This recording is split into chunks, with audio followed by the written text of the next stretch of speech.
రాజు గుడిలో ఉన్న వాళ్ళందరికీ అన్నదానం జరిపిస్తూ ఉంటాడు. ఇంతలో అపర్ణాదేవి కూడా ఆ అన్నదానంలో పాల్గొని భోజనం అయితే చేస్తూ ఉంటుంది. అలా చాలా సంతోషంగా నా కొడుకు పెట్టిన భోజనం తిన్నందుకు నాకు చాలా సంతోషంగా ఉంది అని చెప్పేసి అయితే ఆ భోజనాన్ని తింటూ ఉంటుంది. ఇంతలో రాజు కావ్య దగ్గరికి వెళ్ళి, "ఆవిడ్ని చూసావా? ఆ భోజనం తింటున్న ఆవిడ్ని చూస్తూ ఉంటే నా చిన్నతనంలో నా అమ్మను పోగొట్టుకున్నాను కదా! ఆవిడలాగానే నాకు అనిపిస్తుంది. ఎందుకో అర్థం కావటం లేదు" అని చెప్పేసి అయితే అంటూ ఉంటాడు. ఆ మాటలు వినగానే అక్కడ ఉన్న కావ్య మాత్రం మీ అమ్మలాగా కాదు, మీ అమ్మగారే అని చెప్పేసి అయితే తన మనసులో అనుకుంటూ ఉంటుంది. ఇంతలో అక్కడ ఉన్న రాజు మాత్రం ప్రతి సంవత్సరం తన కొడుకు ఎప్పుడు ఇక్కడికి వచ్చి తన పేరున తన పుట్టినరోజు ఎప్పుడూ అన్నదానం జరిపించేవారంట. ఈ సంవత్సరం మనం జరిపిస్తున్నాం ఇలా అని చెప్పేసి అయితే అంటూ ఉంటాడు.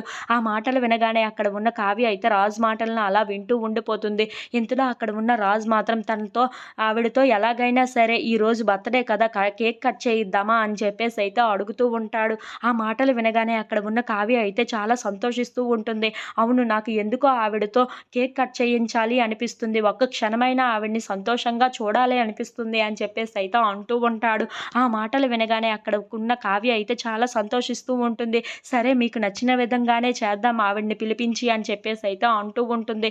ఇంతలో అపర్ణాదేవి దగ్గరికి వెళ్ళి అపర్ణాదేవిని కావ్య తీసుకొని వచ్చి ఆ కేక్ కట్ చేయమంటూ ఉంటుంది. ఆ మాటలు వినగానే అక్కడ ఉన్న అపర్ణాదేవి అయితే చాలా సంతోషిస్తూ ఉంటుంది. ఇంతలో యామిని రాజు ఎక్కడికి వెళ్ళిపోయాడా అని చెప్పేసి అయితే వెతుక్కుంటూ గుడికి వస్తూ ఉంటుంది. ఇంతలో వాళ్ళ ముగ్గురిని అలా చూసి ఒక్కసారిగా షాక్ అయిపోతూ ఉంటుంది.